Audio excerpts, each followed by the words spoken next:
Macias, thank you for the playlist. Anyway, so yeah, I'm also most likely gonna have Jeremy Scahill on the broadcast at a certain point too. That's something I'm working on too. You know, things are moving. Things are moving in a direction. We got lateral movements, we got horizontal, vertical. We're doing a lot of movements. Yeah, I'm gonna have Jeremy on as well. Any updates on Boomer Norm? No, the Norm communications that were being conducted via Phase Apex have kind of fallen apart.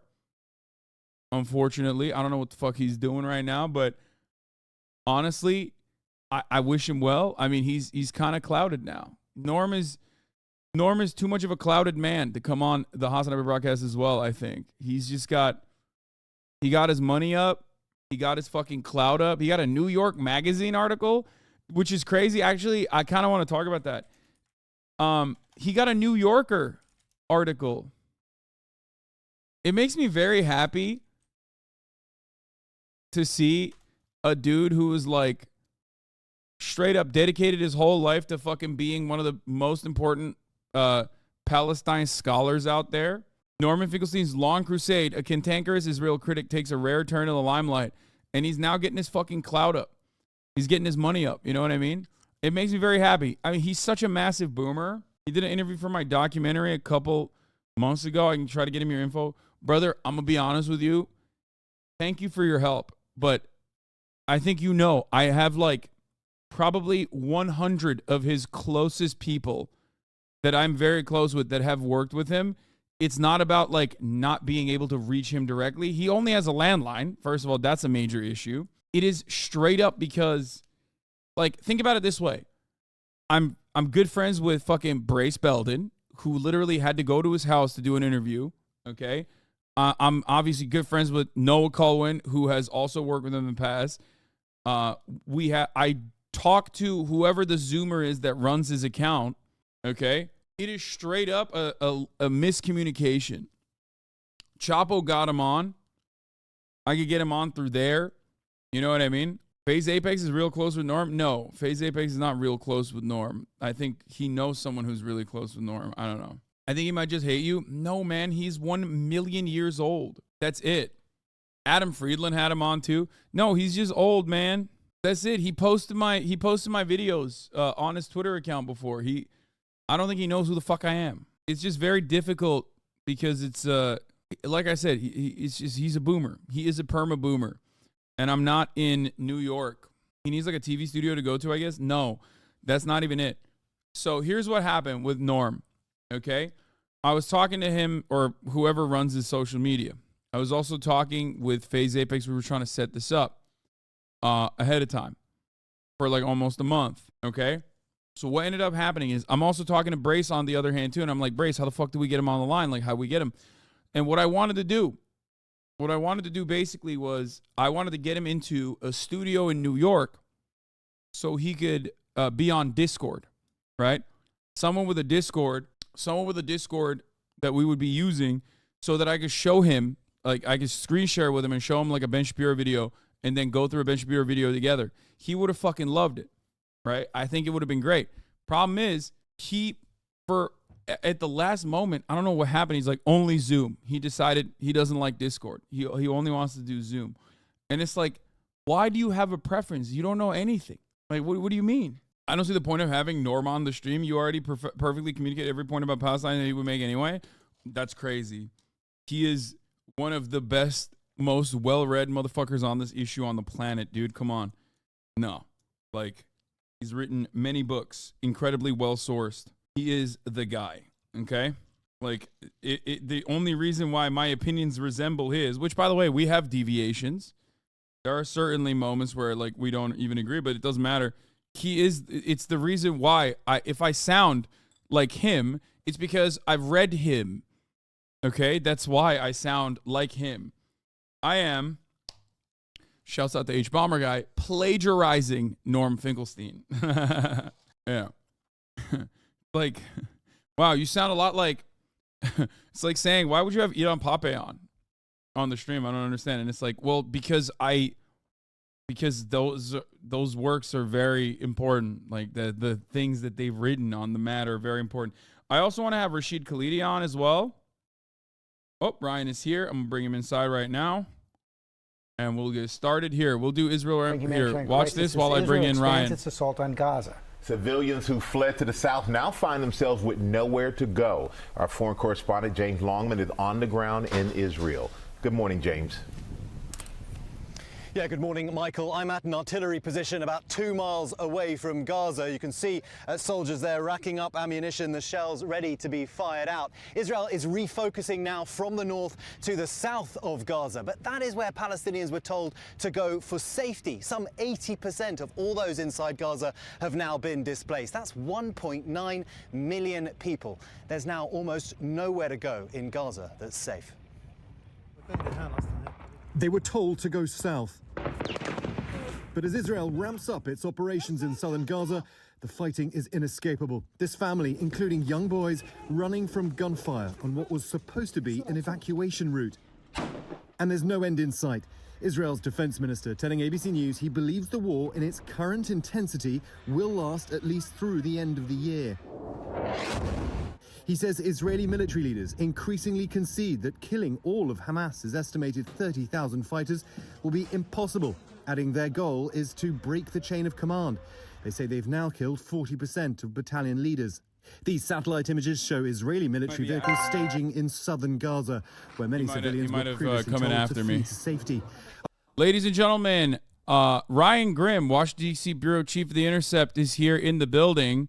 Last time Ryan and I stood side by side was like 2018 or 2019 in my one-bedroom apartment in West Hollywood, where you sat in my living room. A lot has changed since then. You've done all right. I've done a decent job. Well, because you came on the stream and it gave me the legitimacy and the bump I desperately needed. And you're back. And of course, just like last time, you're only here to shill your book, to plug your book, which is a great book. So, can everybody hear you? Let's do a mic check. Can you guys hear me? It's a little bit low. Wait, I don't see any light here, or should I? No. There's no light. It's SM7B. You just gotta directly talk. How's that? Yeah, there you go. That's Better. how you gotta do. And I'll lower my audio a little bit in accordance. Perfect. There's nothing you can do. This is it, chat. There's no other boosting process here. This is like I have this with my. This is an issue. There's a common issue with my Rodecaster every time. Wait, speak into it? Chat. How's that doing? Yeah, the gain is like literally maxed out, as always. I will project into it. Look, chat. Do you see this? Noise gate is off completely. De-esser. I mean, I guess maybe we can crank up the gain here. Wait, speak again. How's this gain? I think it's a little bit better.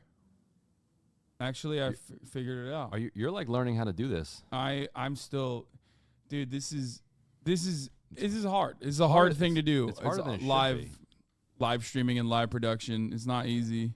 People don't understand it. That was actually the last time I was in Los Angeles. How have things been out here? I've been holding it down, man. I've been holding it down pretty hard. Doing my very best. Things have been great in Los Angeles. We have crime is free. Crime is legal, as you might have heard. I have heard that. Yeah, yes. and so there's no crime then. Technically, it's not a crime. if it's all legal, it's no crime. Yeah. Wow, we're beginning to sound like Cenk 2024, who I'm voting for, of course. Do you see they knocked him off the ballot in Arkansas? Yeah, racism. It is. Yeah, it's fine if George Romney gets on the ballot, or Ted Cruz gets on the ballot, or John McCain, or Panamanian American John McCain. Yeah, John McCain gets on the ballot, or Barry Goldwater. There you go. Yeah, which is surprising. You wouldn't think that. He was born in like Mexico, right? No, he was born in a reservation before the state even existed. But then they grandfathered him in. Nice, as far as I understand it. So. Yeah, it was the Arizona territory, and then they grandfathered him in because they were like, "Oh, this guy's racist. Like, of course he's American. He's fine." Yes. Yeah, so all of these people. Wait, what? Hamas asked American liberals to vote for Trump in 2024. What do we do?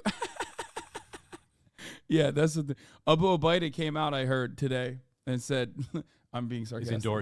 He's endorsing Donald Trump, endorsing Donald Trump, who is very famously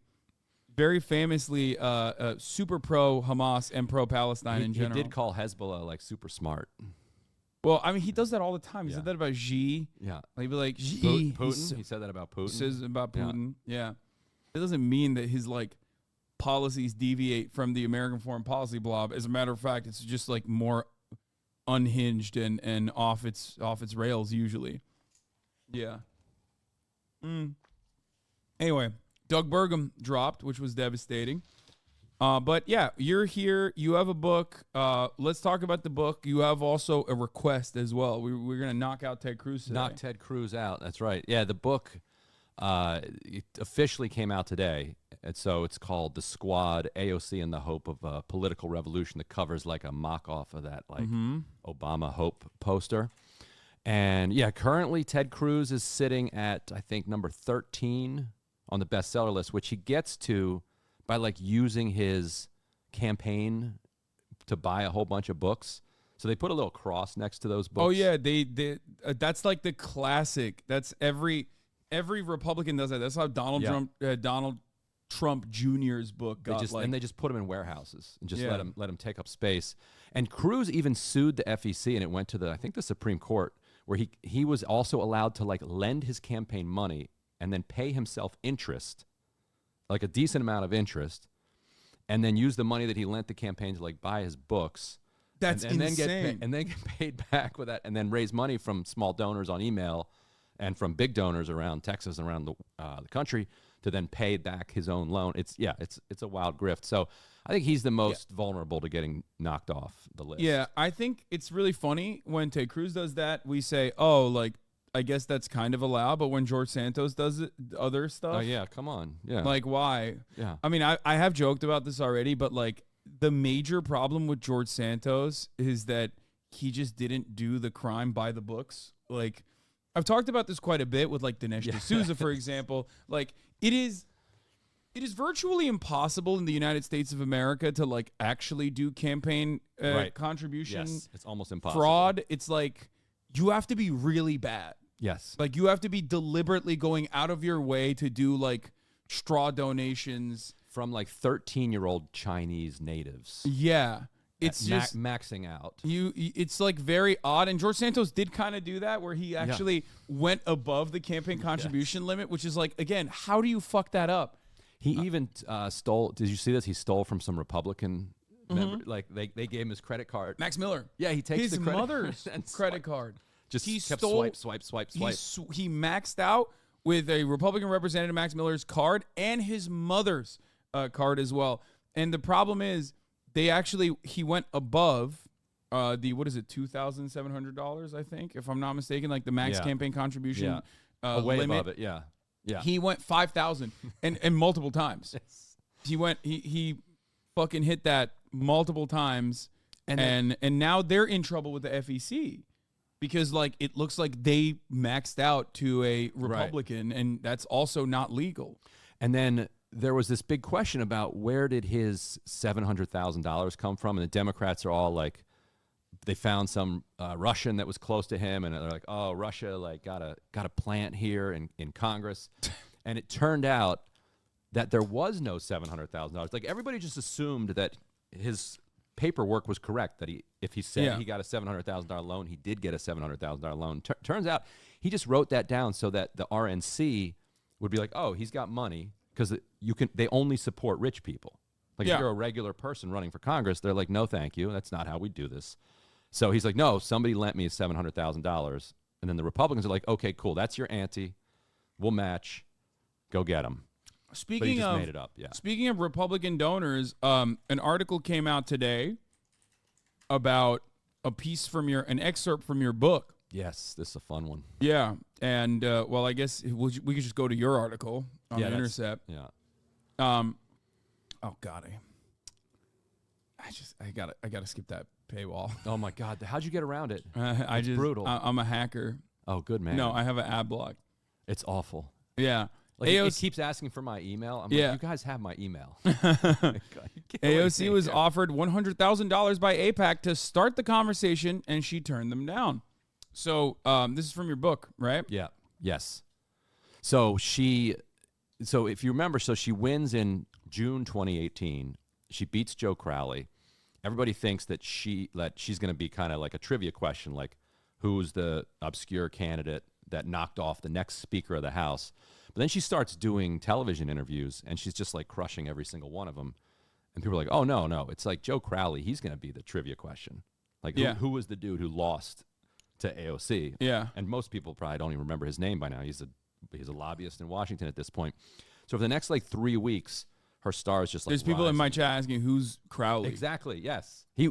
This is Speaker Joe Crowley would be. If, AOC had not beat him, he would have been the Speaker. You know of the what's Democratic really House. interesting about that? This is something I think about quite a bit.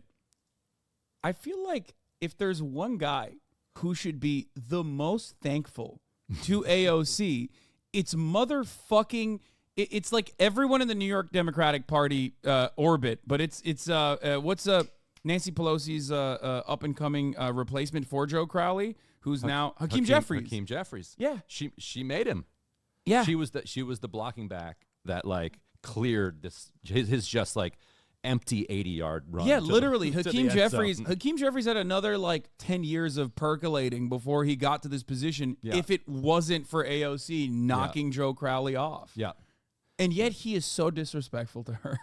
Yeah, and as she says in the book, he's been pretty cool with her this year, and maybe he's like, you know what, thank you, appreciate that, but also they have nothing to fight about because they're in the minority. Yeah, well, I mean, they have Israel to fight about. I do. Yeah, of course. Hakeem Jeffries, Richie Torres, all the New York congresspersons in general are, of course, notable for being the most pro-Israel, with the exception of obviously the New York congresspersons and New York politics at the state level, at the local level, is either you're pro-Palestine in a way that is unheard of historically in America, or you are the most pro-Israel. You're just like rabid. You're like an evangelical pastor level pro-Israel, where you're just you're one step removed, anti-Semitically pro-Israel. Yeah, you're one step removed from just being John Hagee style, talking about fucking. It was good that the Holocaust happened. John Hagee said says that and was invited to the pro-Israel rally. Yeah. To speak there.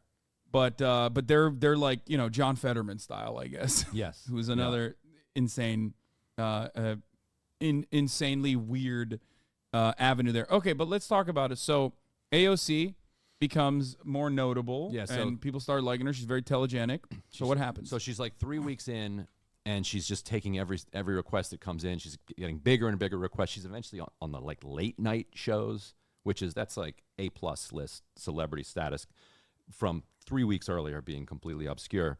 Then she agrees to do this PBS firing line with Margaret Carlson, who's kind of conservative reporter. And during the 2018 campaign, and I bet you remember this. So this is when the March of Return is going on. Yeah. Which now all of a sudden people are talking about, because why won't Gazans do anything nonviolent? Well, it's you remember the Great March of Return. Yeah.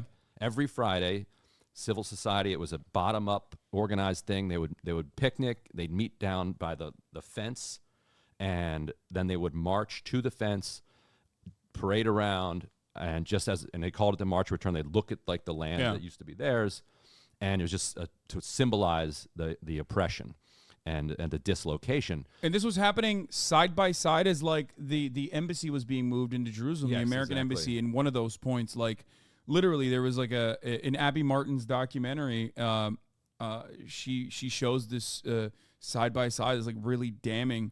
On the one hand, you have Ivanka Trump and Donald Trump and everybody celebrating the move of the American embassy into Jerusalem, solidifying that Jerusalem belongs to Israel. Major point of contention for those of you who don't know, for obvious reasons, for historic reasons, but also for religious reasons as well. It's supposed to be the heart of all three of the Abrahamic religions, right? And on the other screen, you're watching Israeli occupying force snipers take out 42 kneecaps per day by their own estimations. something that the Israeli occupying forces Twitter account has even owned up to, saying, we know exactly where every single bullet landed. We have an account for every single bullet. And they shot around 10,000, wounded and maimed around 10,000 people. Then they shot and killed around 200 plus in that entire process. And so there was one day where they killed like 60 people. And so AOC posted on Twitter, this is before she wins the primary, she posted like, this is a massacre. Like 60 people protesting nonviolently massacred. Like silence is complicity. Like we need to stand up against this. Yeah. And my New York politicians have been silent about this for too long. And so, that got her noticed a little bit. So it's like, who's this New York politician who's, willing to step out on this? But then it didn't really get talked about much until she gets this firing line interview. Maybe we could even find that. So this Margaret Carlson, she's like, so you said in, May 2018, X, like what did you mean by this? And she said, it's this very vague. I think I have the quotes in here. It's this very vague, like, what's your this is position? it. Twin Cities PBS. Yeah, there it is. Found it. A few weeks ago, welcome to Firing Line. I bet it's toward the end. Air Win was. I remember watching this. It's not so much about selling an ism, a color, a party, an ideology, as much as it is asserting and advancing the basic aspects of human dignity in 2018. So you mentioned DSA. In case our viewers don't know what DSA is, it's Democratic Socialists of America. And what's really interesting is that it has increased its participation. So let's skip when through it comes to low-skilled immigration, I am not the expert on here it is. geopolitics That's on where this she issue. bails out. So it's about 2 minutes before that. Okay. There in terms of geopolitics. Maybe another minute. The whole thing is. Oh, here it is. Someone that's low will only have like some kind of parasitic relationship to the U.S. economy, and that's not true. Every single person is a source. She's of talking about economic immigration activity. here, and then she's going to switch over the And topics. what we I see assume is she's that going to immigrants switch over the are one of topics the most into entrepreneurial Israel. populations in the United Yeah. States. My district alone is 50% immigrant. You Anybody in will the not chat buy the find book yet? more vendors in New York City. Come on, people. Oh, what's the best link for them to buy the book, by the way? You can get it at bookshop.org if you're an ethical consumer, because that buys it from an independent bookstore. But if you get it on Amazon, then you get to see like the Amazon rank change throughout the day. Okay, like so there's a ranking what's the down most favorable one for you so that we can put it in the chat? Probably Amazon. Is this your dad? Who is this? This is Ryan Grimm. That would make me Jenk's brother. Right? No, no. Jenk is my mother's brother. Oh, okay. But okay, so Amazon is the best place for you to for them to get it. Okay, for your purposes. Okay, we'll put it as a link. Mods, if you guys can put the link on top of like Ryan's information as well, his latest book coming out. And for those of you who are just tuning in, I guess because we just started. Ryan Grimm is the Washington, D.C. bureau chief of The Intercept. He's worked with the Young Turks as well. He is a great investigative journalist, author, reporter. Once actually duked it out with the big man. What's his face? Mr. Waters. Jesse Waters. That's what we talked about extensively last time you were here. That was fun. Yeah. Hold on. Let me. Also, obviously, while he's doing his plug, top of the hour ad break is upon us. I'm going to run that right now as well. Thank you, 34MKD50 for the 50 gifted subs. Allowing 50 people to no longer see the ads at the top of the hour. Here's a 3-minute ad break now. You know we can't read. Is there an audiobook? I'm sure there is. Yes, and I read it actually. Oh, damn. How long did it take? Now, you guys got to buy the hardcover so that when people come to your house, they see, and you come to your apartment, that, like, you read books. Like, it's important. Yeah, of course. Yeah. You don't have to actually crack the hardcover. You gotta have it. But yes, the audiobook is out there, and I read it. So if you... How long did it take for you to read it? Like 9 days. No, but like, what is the total audio book hour? Like, what's the runtime? Probably like maybe 9-10 hours. Let me look it up, actually. But it took like 2 weeks almost. It's like if I'm like moved, they'd be like, oh, I got to do that. Well, make sure you don't show anything on the camera, by the way. Oh, yeah. So like, Yeah, there we go. Anyway, yeah, about 10 hours, something like that. All right, 13 hours. pinned link and guest command updated. Okay, perfect. So yeah, Ryan is I've known Ryan for a while, and he's great. He's a great journalist. So Oh, you also host the show. Oh yeah, counterpoints. You talked about the Ted Cruz. Yeah. You interviewed Yeah. Ted Cruz the other day. You do counterpoints. Was that for the Hill? It used to be the Hill. Now we're independent. Okay, that's cool. Run the Breaking Points network with like Crystal and Sagar. Okay, that's cool. All right, yeah. Ryan does that as well, of course.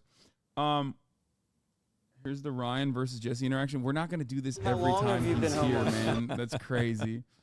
But yeah, at White House Correspondents' dinner at a party, Jesse Waters and Ryan Grimm had a little bit of a scuffle, and Jesse Waters tried to steal your phone, right? If I remember correctly. Yeah, he wanted my phone because I was filming. I was ambushed. Did the reverse ambush on the ambush guy. Yeah, he did not like that. Is he a big guy? He actually is. He's like 6'3", maybe 6'4". I could beat his ass. Yeah, you could take him. I could take him. Yeah. He's so bad. He's like, he can't do the Tucker Carlson thing at all. He wants to, but he can't do it. He's got that frat boy shtick, and you can't take it beyond. Yeah, but you already have Hannity for that. Right. Now Hannity is like boys. the aged out frat boy who is like a more likable figure overall. Yeah. Like Hannity still has that vibe of like you can have a beer with him going for him as like an older frat boy, whereas Jesse Waters is like the type of person who you don't want to have a beer with because you got to cover your fucking drink. Yes, he still has all the frat energy. Yeah. So, yeah, Jesse is the one who popped his wife's tires. Yes. Yes. Yeah. Yes. While he was exactly. It was his the woman worked for him. He was like one of his producers, and he took the air out of her tires so that he'd have to drive her home. Very romantic. Yeah, it's really, really romantic stuff. All right, so let's get into it. So we're watching in 2018 Firing Line with Margaret Hoover. This is turning into, I guess, a relatively contentious interview all of a sudden. Yeah. Because the issue of Israel comes up. Yeah. AOC at the time, I would say, is like very telegenic, surprising. Everyone is like, oh my God, where does she come from? We love her.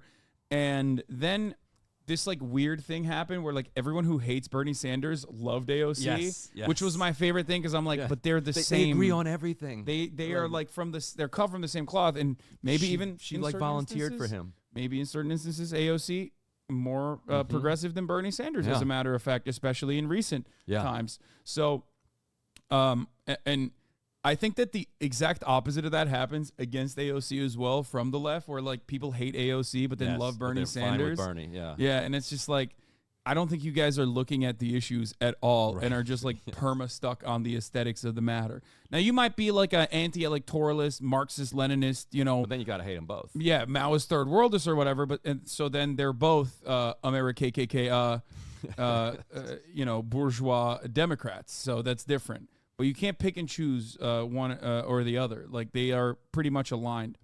So, let's watch. Then you will find here. And so this idea that something is low skill and that it's going to be a weight, I think is probably a false lens. Do you think that when people say low skill, though, they think it's a weight on the economy? Because I think of it as sort of the robust driver of the economy. Yeah, I would hope more people would take your perspective. But I think, especially now with this current administration, the narrative is the amount of jobs in America are finite and that it's zero sum. And okay, so she's still talking someone that's low skill is going to take many foreign policy positions because you were seating a Democratic incumbent. Oh, here we go. But now you are very likely going to be going to Washington, and you'll have to sort of build out some of those foreign policy positions.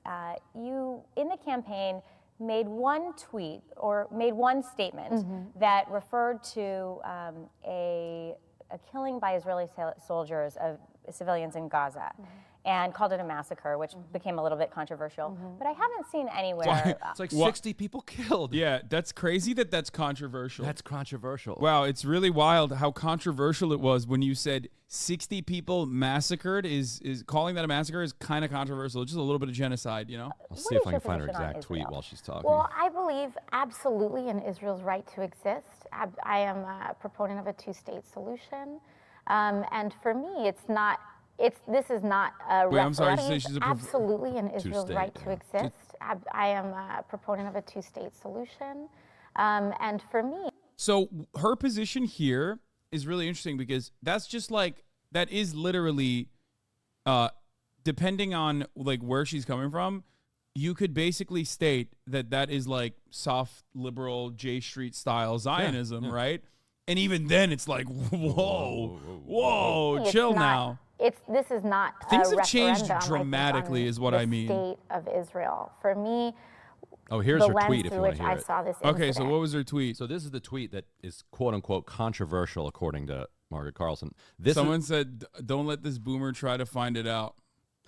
Thank you. They called you a boomer. This is a massacre. I hope my peers have the moral courage to call it as such. No state or entity is absolved of mass shootings of protesters. There is no justification. Palestinian people deserve basic human dignity as anyone else. Democrats can't be silent about this anymore. Now, this is in May 14th, 2018. That is, I would say, a long time before it became even remotely fashionable to say anything even tangentially critical of Israel, like on accident, okay? Right. And 37 people killed. Yeah. So she's calling 37 people killed a massacre. And, and we're being told that that's controversial. Yeah. That's what she's being criticized for. As an activist, as an organizer, if 60 people were killed in Ferguson, Missouri, if 60 people were killed in the South Bronx, unarmed, 60 people were killed in Puerto Rico, I just looked at that incident more through just as an incident. And to me, it would just be completely unacceptable if that happened on our shores. But I am, of course, the dynamic there in terms of geopolitics and the war in the Middle East is very different than people expressing their First because she's Amendment equating Palestinian lives with other lives, with lives in America, right? And black people in America. She doesn't realize, like, because she's a normal human being at this point, she doesn't realize that that's crossing a line. Yeah, like, you can't. Summer Lee got hit for the same thing. This guy in Pittsburgh, big donor against her, said, I heard her compare the discrimination against Palestinians to the discrimination against African Americans here in the United States, and that's very dangerous. Like, you're not allowed to make that universalist You know why it's dangerous? Because, and I will say this with my entire chest, historically, yes, but currently, if you look at the discrimination that black people face in America, which is gross, and I talk about it every fucking day, okay, every day, if Palestinians, the 5 million that currently exist under Israeli occupation both in Gaza and in the West Bank, got discriminated against in similar levels to black Americans right now, that would be a immeasurable improvement on their lives. Like, the entire world would get together and say, look how wonderful the peace process There'd is. be peace prizes given out all over the place. Yes, literally everyone would get a Nobel Peace Prize, okay? Everyone involved would be given Nobel Peace Prizes in that situation. That is how tragic the lives and livelihoods of Palestinians are in Gaza and in the West Bank. It's like a sliding scale of, like, if you're in Gaza, it's the absolute worst. If you're in West Bank, it's like genuinely devastating and it's directly an apartheid, obviously. And then if you are a Palestinian citizen of Israel, then we arrive at like the Jim Crow style discrimination that is legal in the state of Israel because there's an apartheid state based on Jewish supremacy. It's not like it's written into law. Yeah, it's not like a crazy thing that I'm saying, but because, of course, if you're uninitiated with the issue and you look at it from the outside, but you are also perfectly aware of anti-Semitism, which is a gross bigotry, of course, you think, oh, there's no way. Can't possibly be true. This can't be true. This guy's probably being anti-Semitic. Like, there's no shot, right?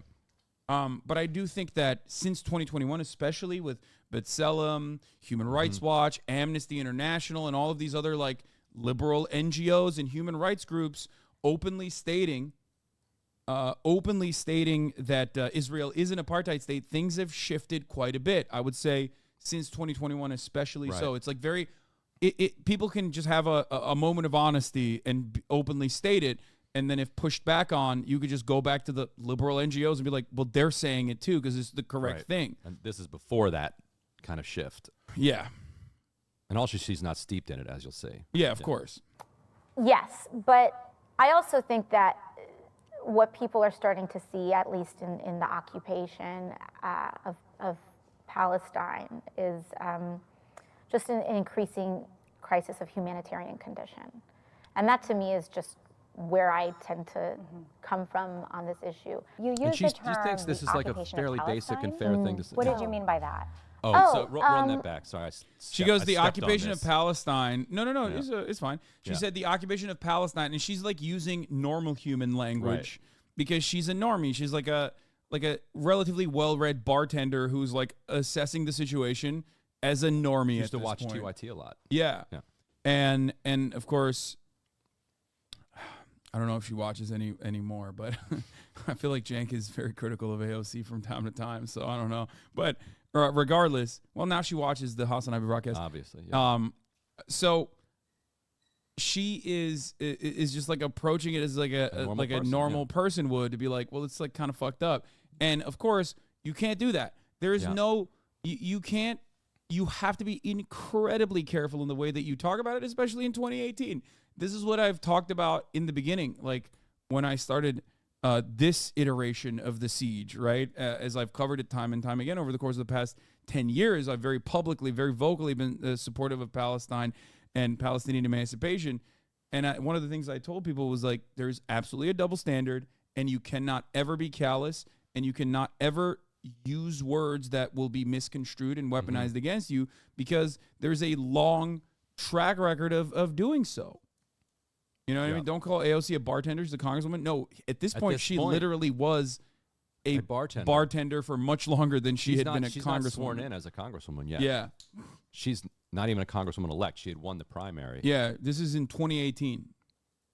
Yeah, she worked in the bar in 2018. Yeah. I think what I meant is like the run back her settlements question, because her question is really wild. Increasing crisis of humanitarian condition. And that to me is just where I tend to come from on this issue. You use the term the occupation of Palestine. What did you mean by that? I think what I meant is like the settlements that are increasing. And Jordan Ewell in the chat said, based Ryan, 36-month subscriber, also known as really chill guy. Excellent. In some of these areas and places where Palestinians are experiencing difficulty in access to their housing and homes. Oh, do you think you can expand on that? She's like, God. Oh, God, she's damn like, it. She's like, come on. Because all she said is the occupation of Palestine. And I think in her mind, she's like, I know that there are third rails everywhere on this issue. Yeah. There's landmines, but I don't know exactly where they are. Yeah. Did I step on one? Yeah. Because she genuinely doesn't know. Yeah. And you could see, occupation of Palestine, like you could see somebody saying, well, that means you believe that Israel doesn't have a right to exist. But she already started the interview saying Israel has a right to Israel exist. has a right to exist for two-state solution. Or she could mean, like, when she says occupation of Palestine, like, what do you mean? You think Palestine is an independent state, an entity, which is not, you know, how could you be a state without a standing military or, like, your own personal, form of governance? Like, are you talking about Gaza as a separate entity? Like, there's so many questions, and someone with, like, very limited knowledge can very easily just like cut through whatever pro-Palestinian talking points you might have, because that is the normative position for in the eyes of Americans, is that like it's not even a question, right? Like, what the fuck do you mean Palestinian people? Right. Yeah, I mean, I think I'd also just I am not the expert on geopolitics on this issue. Like, tap. For me, I'm a firm believer in finding a two-state solution in this issue. And I'm happy to sit down with leaders on both of these. For me, I just look at things through a human rights lens, and I may not use the right words. I know this is a very honest. That's very honest, and you're going issue. to. I mean, it's very honest, and when you get to Washington and you're an elected member of Congress, you'll have the opportunity to talk to people on all sides and visit Israel. God, I want to throw up. Oh my God. This is your introduction to this issue as an incoming member of Congress. It's so. It's very annoying. Okay. And visit the West Bank. Absolutely. And I think that's one of those things that's important too, is that, especially with the district that I represent, I come from the South Bronx. I come from a Puerto Rican background, and Middle Eastern politics is not exactly what's at my kitchen table every night. Yeah, and that's an important point too. Sure. People don't understand that. I despise the, like, I despise the fucking incredibly high bar you must always clear if you talk about human rights abuses that our most important ally, our forward operating base in the fucking Middle East, is engaging in on a fucking daily basis in the maintenance of an apartheid regime. Anyway, so I don't even think she did that badly with her answers. It's just the body language. Yeah, and you can tell she's uncomfortable. Yeah. So what happens after this? So after this, so she and Bernie decide that they're going to Kansas to get behind this guy, Brent Welder. I remember him. This is a fascinating race too. He's running against Sharice Davids for an open Democratic congressional nomination to flip a red district.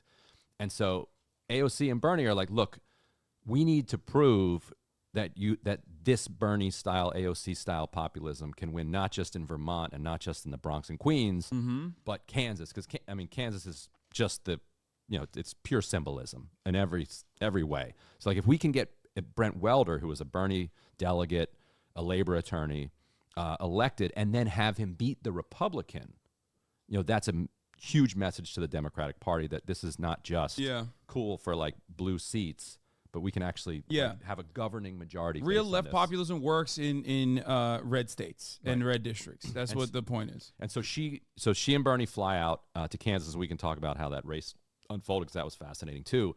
But Corbin Trent, while they're out in Kansas, this is about a week later, he gets a call. And guy's like, hey, I'm calling. I'm with AIPAC, and we saw your interview on Firing Line. And in the interview, she says, I want to talk to people on all sides. And he's like, I can put this together. We already have $100,000, ready to go to start the conversation. We'll educate you, make sure that you know the right things to say. They also sponsor a trip to Israel. So you can come back from that trip and say you've done this and that. And there's a lot more money where that came from. And so Corbin took it to both AOC and Shroykat, not because he thought that they might take it, but wanted to tell them about it. And they at that point, she's like internationally famous in just 3 weeks. So money is pouring in. It wasn't even a question that they weren't going to take $100,000 from AIPAC. And it's not like AIPAC writes a check like from AIPAC to AOC.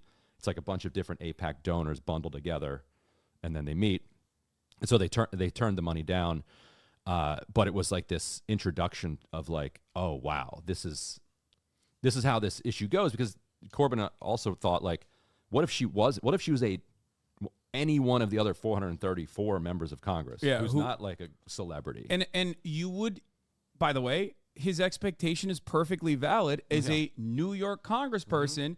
Because time and time again, I don't know if he directly did this, but I know AIPAC has with Richie Torres, and we see the other side of that. We see what happens when you do get that money and you do actually internalize the Hasbara operations and become a very vocal mouthpiece. Fetterman didn't take an AIPAC deal. He took a Democratic majority for Israel deal, if I am not mistaken. AIPAC was like, AIPAC was kind of hovering on the sidelines as well. But he worked with DMFI. Yeah, but we can talk about that as well in a second. But I guess the point is, she didn't take that money because she was a Justice Democrat style DSA backed candidate who was not taking PAC money in general at that point, and I don't think even to this day. So. And didn't need it, which is the key thing. And didn't need it as well. And she did not take that, and she did not take the trip. J Street does the alternative to this, I guess. Right. And I know Bowman did the J Street thing, where they are the soft Zionist liberal side, where J Street has actual, even at certain points, anti-Zionist in its leadership as well. But the president, of course, is like a liberal Zionist. And they do trips to the West Bank. It's like AIPAC does like a birthright style trip, and then J Street does the trip to the West Bank, where they show you how bad the occupation is and how the apartheid looks like, what the apartheid looks like, and that changed Bowman's understanding of it. Yeah, because like when you see that for yourself, because like you were saying earlier, it's so hard to believe that what people say about it is true. You're like, that can't. No.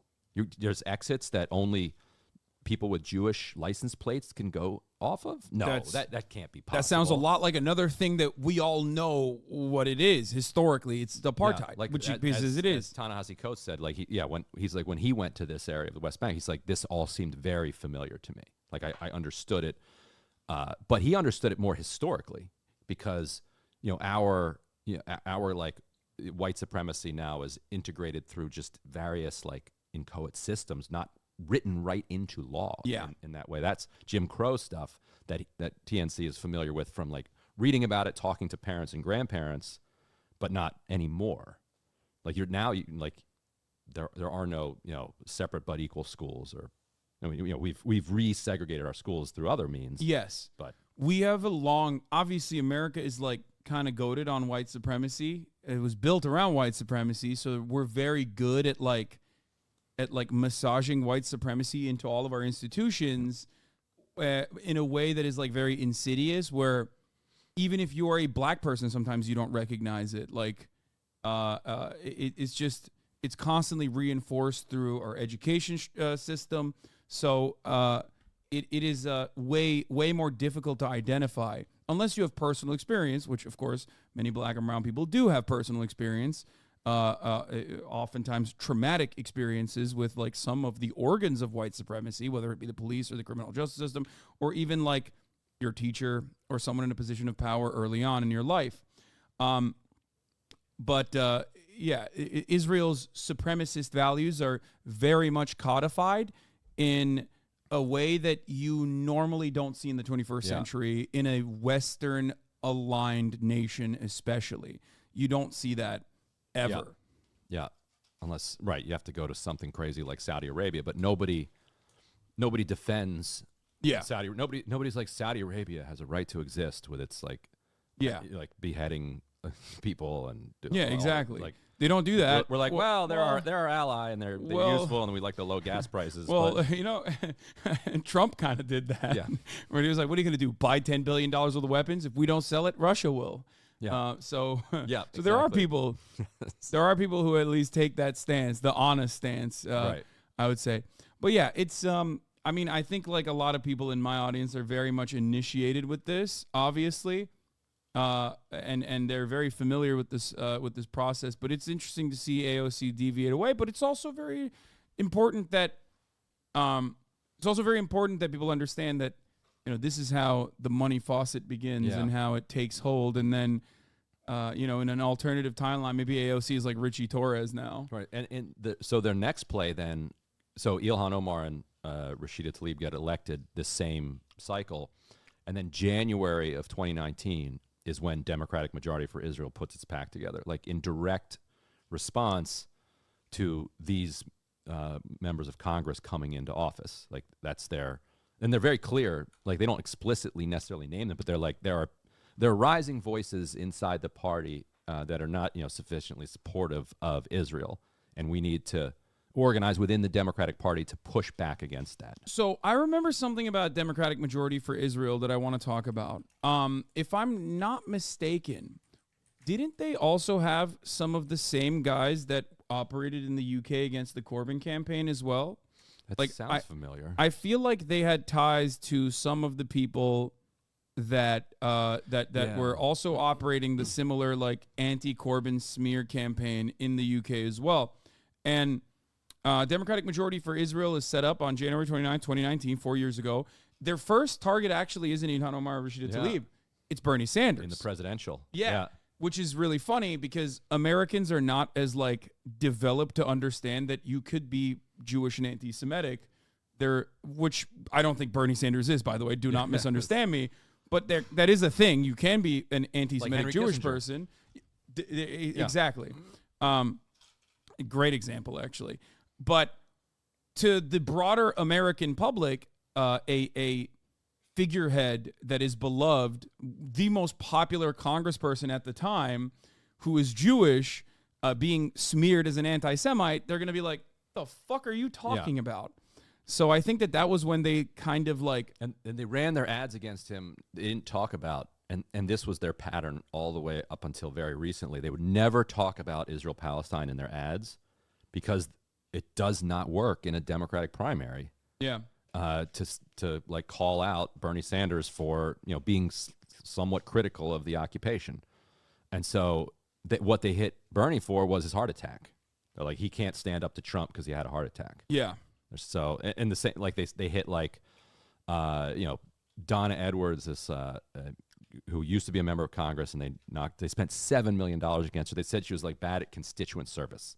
Like they just find something and just like hammer it. But they don't say, she's too supportive of Palestine or she's like too critical of Israel, because that doesn't work. But at that point, they've gotten their licks in, and people are very aware of it. And one of those people that's very aware of the Democratic Majority for Israel's PAC activity is a big, towering lieutenant governor of Pennsylvania, who is now a senator, John Fetterman.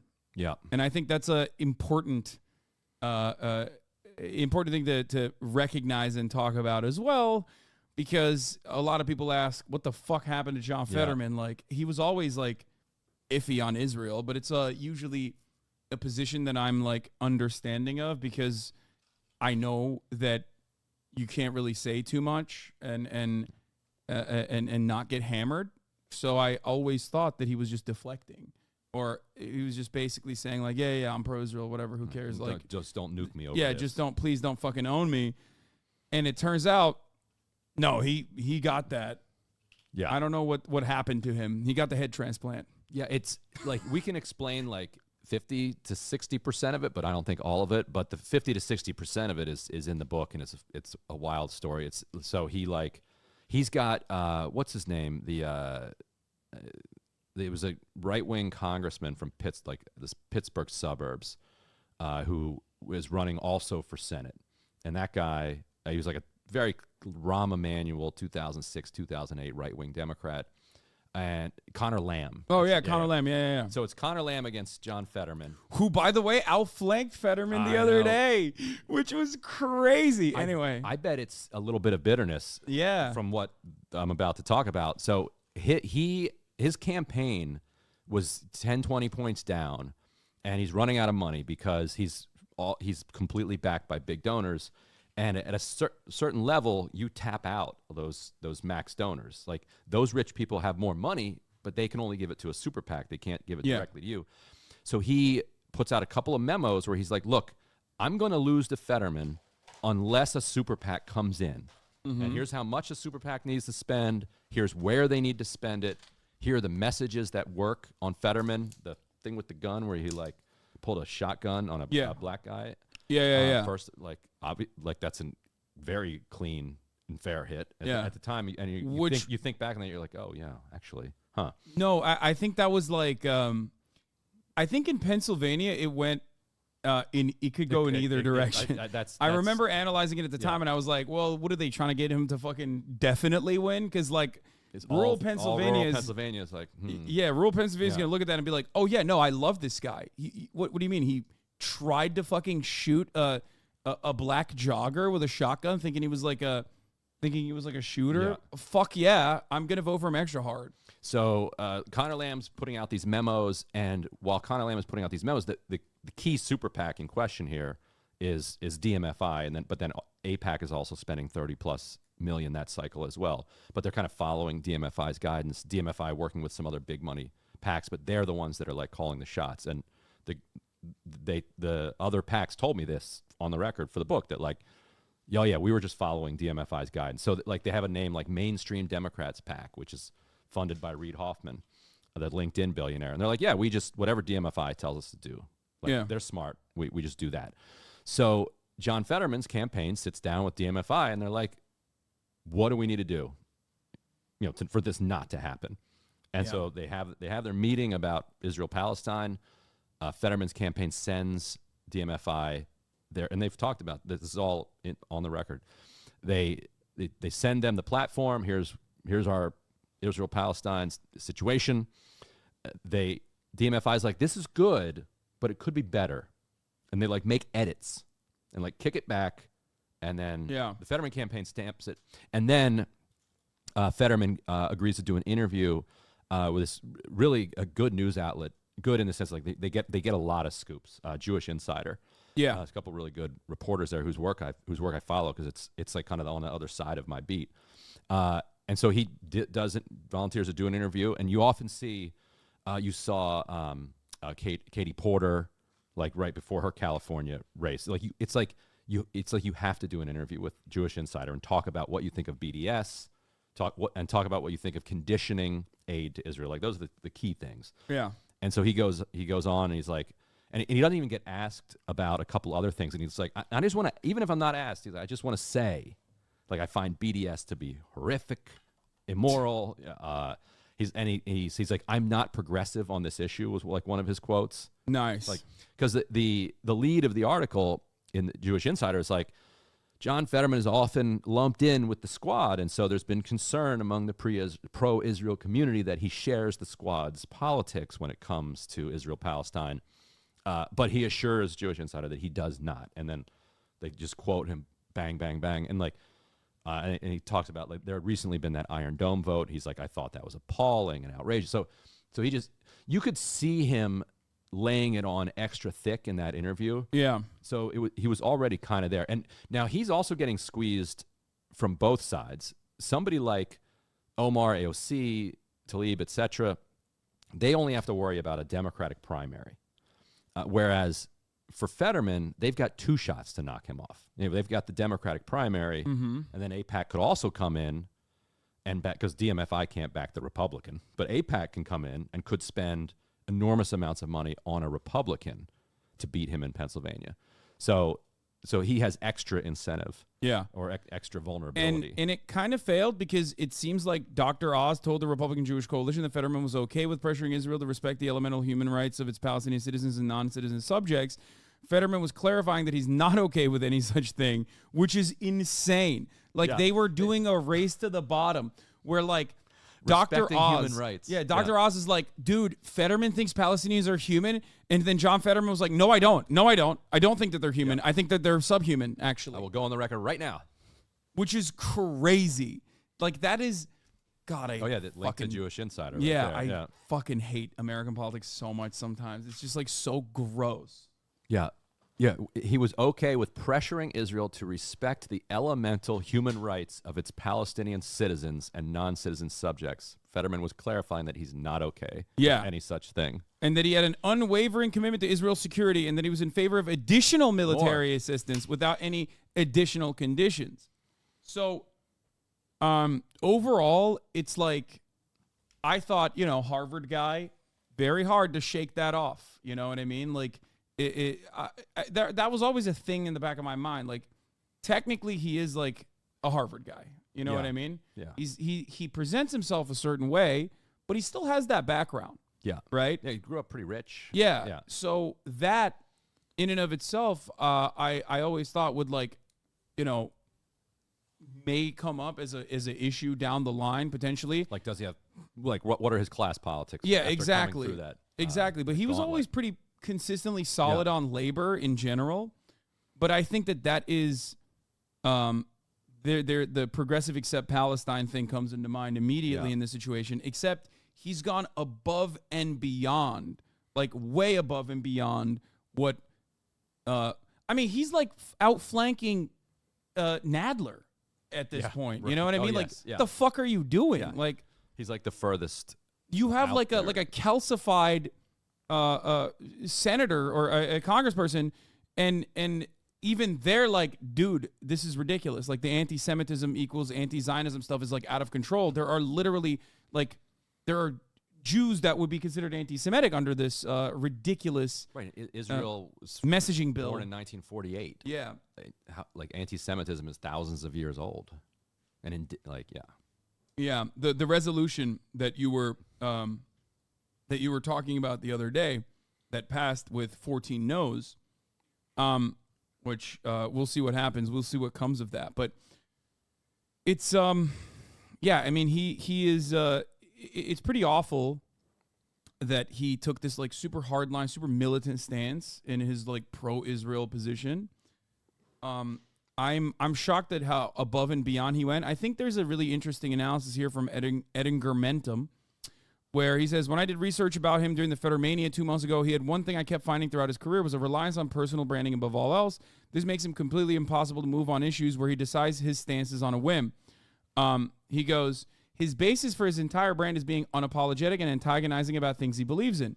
What he's doing now with the Israeli flag is almost the exact mirror image to the thing he did when he was lieutenant governor, where he hung a gay weed flag over the PA state capitol. So that's fine and dandy if you're doing it for like American issues, if you're doing it for an issue where you're like, definitely progressive on. But if you're doing it on a more contentious issue, especially one that pertains to defending genocide, yeah, a lot of progressives are going to see that and go, what the fuck are you doing? Yeah, so the argument here would be he's going for a, like, you might not agree with me, but you understand that I'm, a man of principle, which is undercut by that whole, like, here, can you edit my policy position on Israel-Palestine? But yeah. And then you arrive at things like this. John Fetterman was asked on, I believe, CNN last night about human rights abuses. Okay? Where is it? Where does anyone have the he was denying, here it is. Jacob Kornbluh had the video. Here is a CNN interview with John Fetterman with Abby Phillips. Do you believe that anything that Israel has done in these 6 weeks of fighting has amounted to a war crime? Here's John Fetterman's answer. Extraordinary civilian death toll that has happened as a result of this war. Do you believe that anything that Israel has done in these 6 weeks of fighting has amounted to a war crime? Of course not. Of course not. And it's like, let's not forget what Hamas started. Of course not. So he didn't realize that the extra evil-based answer would have been, of course, but I support whatever they need to do. Yeah, like that's which is more of the Ted Cruz response. Like, get out of here with the entire idea that they would be subject to international law. Yeah, is offensive to me. But yeah, he's like, of course not. He's doing which is just like. I think this is the Richie Torres dynamic playing out once again, where they're like Streisand affecting a lot of the shit that Israel does by offering unconditional dick riding support. Okay, Hassan's probably the most delusional streamer there is. Talk your shit, King. Talk your shit. I fucking posted your shit. I pinned you so you can tell me what your grievances are, and then we can actually talk about it instead of you crying about meat riding. Okay, so. Here's the thing, though. Richie Torres, when he equated the Jewish space laser anti-Semitic conspiracy to West Bank checkpoints and Jewish-only streets in the West Bank, he did this wonderful thing that ended up backfiring and causing more people to know the truth about the West Bank. And John Fetterman is doing that here as well. When he goes on the defensive and turns around and says, like, no, Israel hasn't done any war crimes. One, he looks like a fucking buffoon. And two, more people go, wait a minute, I don't know if that's the case. And then they investigate a little bit further. So yeah, I feel like Torres, because he deleted that one of those posts eventually. I think he got, I think somebody talked to him. It might even have been Jeremy, Ben Ami, who, he was attacking Jeremy. He's like, who was the founder of J Street? Because Jeremy came in. Yeah, Jeremy came in and he's like, I sponsored the trip that Jamal Bowman went on to the West Bank, and everything he said is true. And Torres comes back to him like, well, then your trip is just producing hate in people. And he's like, how dare you? And then lists his whole life. And he literally was like, listen, my grandparents literally killed Palestinians. Okay, do you understand? Yeah, like in a proto-terror group, like ahead of the. How dare you? How dare you say that? They did terrorism to Palestinians. How fucking dare you? So he deleted that because I think, I wonder if he was like, why didn't I get to see this? Like, because he's taken at least one trip sponsored by AIPAC, probably more. And I wonder if part of him was like, wow, I was lied to. Like you don't trust that I could like see what they're doing in the West Bank and still support you? Because it did. That I would imagine that's why somebody would be like, hey, back off of this one, because this is not good turf for us. Like let's move back to October 7th. Yeah. Like, let's not talk about what's going on. But that's like so transparently so transparently the method here. Like, they constantly recycle back to, well, remember October 7th? Yeah. Remember the massacres? They were devastating. And it's like, at a certain point, once it's 2 months in and you've done an October 7 almost every fucking day for the past month, like, people are going to be like, okay, well, what the fuck are you doing? What are you doing? Yeah. I see Haaretz has the total of civilian slaughtered at 820 on October 7th. And the total is still 1,200. It was originally 1,400. It got reduced because 200 of those were charred corpses of Palestinian militants that they could not identify appropriately at first. So it went down to 1,200. 1,200, but 820, I believe, is civilians. Which is 820 too many. Israel, what, killed 700 yesterday? Yeah. Or the day before? 700 too many. Exactly. But if you're not talking about the 700, but you are talking about the 800. So and the assessment, the damage assessment on like their targeting, like more information is coming out on Israel's targeting capabilities. We already know about the Dahia doctrine. I've talked about it quite a bit. But like the 972 magazine investigative reporting showed if a 3-year-old gets killed in a building, it's because somebody made a decision. That her life was worth sacrificing for whatever the target was. And that's from the 972 article. And sometimes that target is just what they call a power center. By power, they mean like a big building, like an apartment complex. No, specifically, there's 4 tiers of targeting that that Israel engages in. And the last 2 tiers, like the last 2 tiers are basically like a direct Hamas operation, like a tunnel or something. Okay, the one above that is actually still a civilian target where like a Hamas militant may or may not be living alongside other civilians.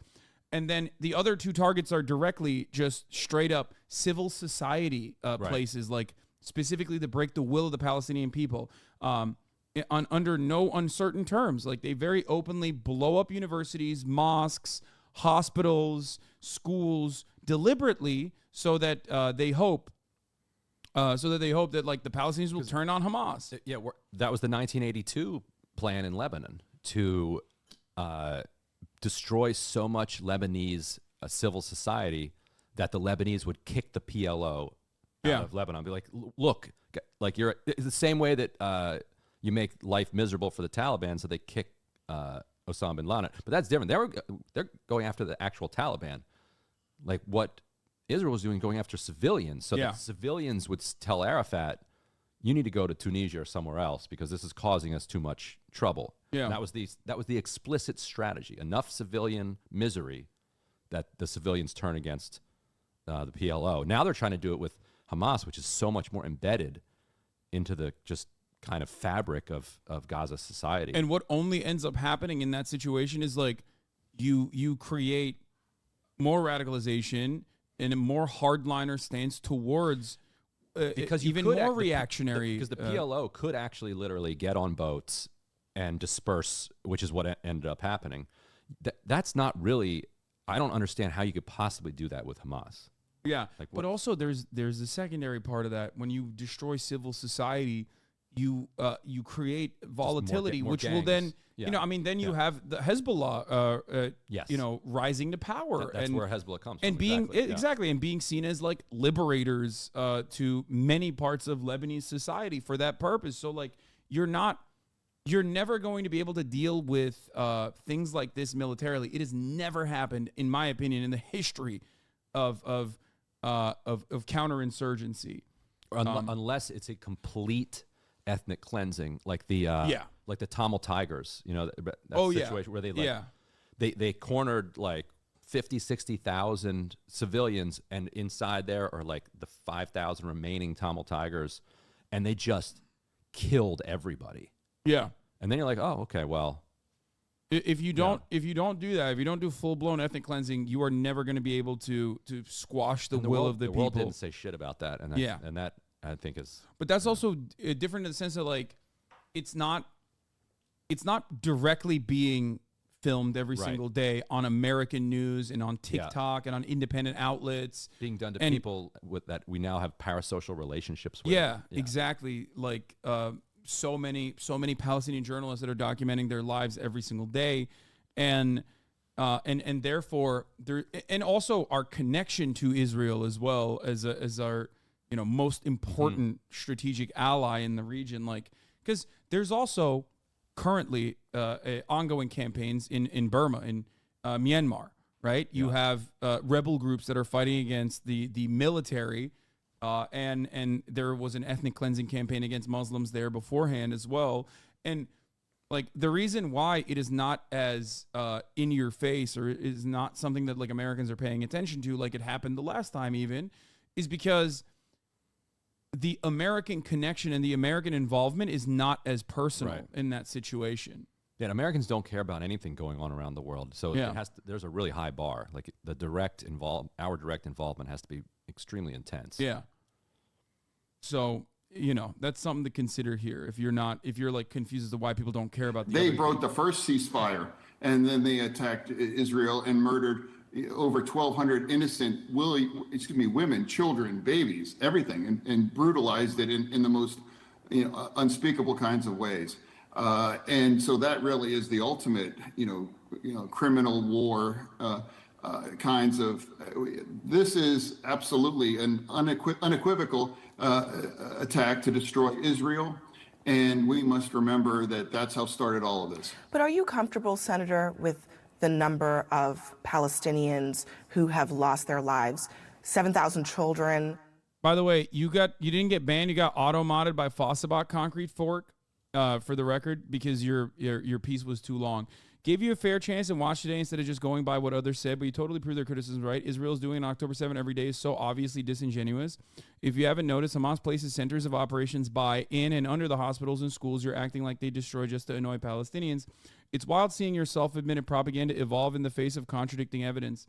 I'm going to be as charitable as humanly possible to you and say that you are probably unaware of the actual Israeli magazine that we were referencing, Plus 972, in Israel's targeting capabilities and like how they assess certain targets to blow up. It's the Dahia doctrine that Ryan also mentioned that started off Israel's bombing campaigns that deliberately targeted civic buildings. Continued onwards into its many sieges inside of Gaza. And the real reasons as to why they do that is specifically to annoy the Palestinians into, and this is the same principle behind why America does sanctions, even though it's an act of collective punishment, and oftentimes fails unless it's our allies, to create an environment that is so unsustainable that like the population then turns on its elected leadership or dictators or whoever, right? And it doesn't work, obviously. It's I think that is a falsehood.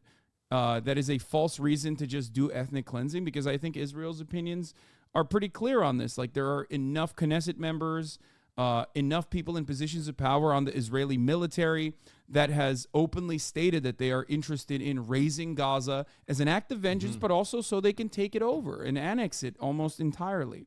So yeah, I think this concrete guy, whatever his name was, should go read this story, log off, go read this story, report back then if he thinks that we're being unfair here. I banned and unbanned him. Hopefully he will. Hopefully he'll stay in here and give it a fair shake. But yeah, but listen to what they tell you when they tell you what they're doing. Like they're being explicit. They're being clear in the Israeli media. And don't listen to the U.S. politicians about what Israel is doing, because they're not. They're just completely changing what is being said by the Israeli politicians. Yeah, I mean, there is an operation here, obviously. Like the Israel Foreign Ministry is pretty openly interested in massaging the narrative and contextualizing their acts of violence every single day. That's why you have like Mark Regev and almost famous figures like the Concreus guy, whatever the fucking fat-headed Frankenstein-looking motherfucker. What's his name? Concreus. But yeah, you've got to look at what they say to Israeli media, because Israeli public opinion at this point is full of bloodlust, is full of the demand for revenge. Netanyahu is hanging by his political skin of his teeth, or whatever the phrase is, because his entire life in politics, he's been, I'm the guy that's going to protect Israel. And I'm the guy who's going to stop a Palestinian state. I'm going to manage a never-ending conflict. And he didn't manage it. He did not manage it. And so he moved a bunch of troops north. He overlooked all of these like very clear intelligence assessments. And so he is getting punished. He also is facing potential prison if he leaves office. Yeah, which is wild. Oh, I think it restarted actually. He is so deeply unpopular. On 9/12/2001, or at least like a month into 9/11, there were polls conducted that saw what we now call a rallying around the flag effect around George W. Bush. George W. Bush had what, like a 90% 90% approval rating at the time. Damn, this guy's good.